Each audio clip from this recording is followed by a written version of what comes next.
ಸಂದರ್ಭದಲ್ಲಿ ನಾವೆಲ್ಲ ಒಂದು ತಾಯಿ ಮಕ್ಕಳು ಸೇರಿ ನಮ್ಮನ್ನು ಬಿಟ್ಟು ಅಗಲಿದಂಥ ಈ ಒಂದು 20 ಯಾಕಂತಾದರೂ ಇನ್ನೂ ಮಾಡಬೇಕಿತ್ತು. ಎಲ್ಲ ಭಾಗವತ ಜಯಂತಿ ವೈಶಾಖ 10ಕ್ಕೆ ಭಾಗೀರಥಿ ಜನ್ಮದಿನ ಅಂತ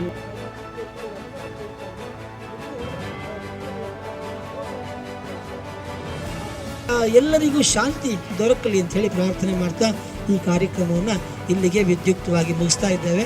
ಎಲ್ರಿಗೂ ಶುಭ ಆಗಲಿ, ಅದು ಒಳ್ಳೆಯದಾಗಲಿ, ಮಂಗಲ ಆಗಲಿ. ಆ ಮೃತ ಹೊಂದಿರತಕ್ಕಂಥ ಎಲ್ಲ 25 ಮಂದಿಗಳಿಗೂ ಸದ್ಗತಿ ಪ್ರಾಪ್ತಿಯಾಗಲಿ, ಅವರ ಮನೆತನಕ್ಕೆ ಒಳ್ಳೆಯದಾಗಲಿ. ಶ್ರೇಯಸ್ಸು ಕೃಷ್ಣವರ್ಧನ.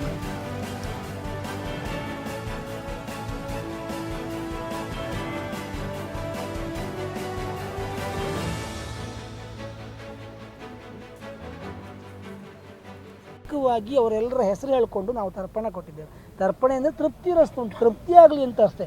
ಈಗ ವೈದಿಕವಾದಂಥ ತರ್ಪಣಗಳು ಬೇರೆ, ಇಲ್ಲಿ ಸಮಷ್ಟಿ ಭಾವದ ದೇಶ ರಾಷ್ಟ್ರ ಭಾವದಿಂದ ಮಾಡುವಂಥ ತರ್ಪಣ ಏನಿದೆ ಅದು ಅವನಿಗೆ ಸಂಬಂಧಪಟ್ಟದ್ದಲ್ಲ. ಅವ ಇಲ್ಲಿ ನೆಪ ಮಾತ್ರ. ಯಾರು ತರ್ಪಣ ಬಿಡ್ತಾನೆ ಅವ ಇಲ್ಲಿ ನಾನೊಬ್ಬ ನೆಪ ಮಾತ್ರ. ಅಲ್ಲಿ ಮೃತ ಹೊಂದಿರತಕ್ಕಂಥ ಒಬ್ಬ ಯಾವ ದಿವ್ಯಾತ್ಮ ಇದ್ದಾನೆ ಅವ ಯಾವ ಲೋಕ ಪ್ರಾಪ್ತಿಯಾಗಬೇಕು ಆ ಪರಮಾತ್ಮ ಆ ಲೋಕಕ್ಕೆ ಅವನನ್ನು ಕಳುಹಿಸ್ತದೆ. ಅವನಿಗೆ ಸದ್ಗತಿ ಆಗಲಿ ಅಂತ ಒಳ್ಳೆಯ ಭಾವದಲ್ಲಿ ನೀರನ್ನು ಬಿಡುವಂಥದ್ದು. ಆಮೇಲೆ ಈ ಪಿಂಡದಾನ ಇತ್ಯಾದಿಗಳು ಯಾವುದೂ ಇಲ್ಲ. ಗೀತಾತ್ರಿಷ್ಟುಪ ಹೋಮದಿಂದ ಅವರಿಗಿರ್ತಕ್ಕಂಥ ಅಕಾಲಿಕ ಮರಣ ದೋಷ ನಿವೃತ್ತಿ ಆಗಲಿ, ಸದ್ಗತಿ ಪ್ರಾಪ್ತಿಯಾಗಲಿ. ಇನ್ನು ಈ ರೀತಿಯಾದಂಥ ಒಂದು ಅಸಂಗತಗಳು ನಮ್ಮ ದೇಶದಲ್ಲಿ ಆಗಬಾರ್ದು ಅಂತ ಹೇಳುವಂಥ ಒಂದೇ ಉದ್ದೇಶ ಬಿಟ್ಟರೆ ಬೇರೆ ಏನಿಲ್ಲ. ಪಾರಮಾರ್ಥಿಕ ತತ್ವವೇ ಇಲ್ಲಿ. ನಚಿಕೇತ ಮತ್ತು ಯಮನ ಸಂವಾದದ ಯಾವ ಪಾರಮಾರ್ಥಿಕ ತತ್ವ ಇದೆ, ಕಠೋಪನಿಷತ್ತಿನ ಯಾವ ತತ್ವ ಇದೆ, ಆ ತತ್ವವನ್ನು ಮುಂದಿಟ್ಟುಕೊಂಡು ಮಾಡಿದಂಥ ಕೆಲಸ ಬಿಟ್ಟರೆ ಬೇರೆ ಏನಿಲ್ಲ. ಅವ್ರಿಗೆ ಸದ್ಗತಿ ಆಗಲಿ.